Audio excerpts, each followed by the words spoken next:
আজ আপনাদের নিয়ে যাব নতুন এক জায়গায়, কক্সবাজার থেকে পাটোয়া টেক পাথর বীচ।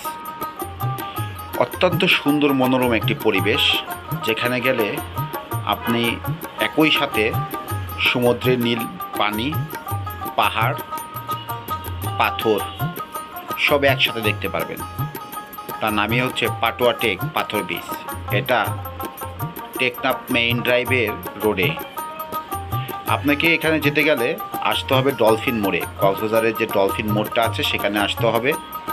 এখান থেকে সিএনজি, খোলা জিপ এবং অটো যায়। সিএনজিতে গেলে ভাড়া পড়বে 1000 থেকে 1500 টাকা। এটা কিন্তু আমি সামগ্রিকটা বলছি। এছাড়া এখান থেকে অটোতে গেলে মানে সারাদিনের জন্য যদি ভাড়া নেন সেক্ষেত্রে 1000 টাকা, 1000 থেকে 1200 টাকা, এবং খোলা জিপে কিন্তু 2500 থেকে 3000 টাকা পড়বে।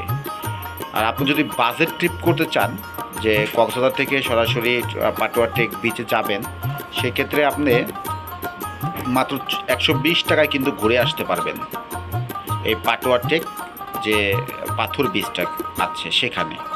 অত্যন্ত সুন্দর মনোরম পরিবেশ।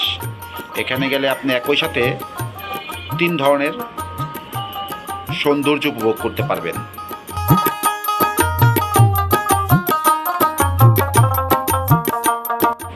পাটোয়া টেক এই পাথর বিচে গেলে আপনি একসাথে 3টি সৌন্দর্য উপভোগ করতে পারবেন।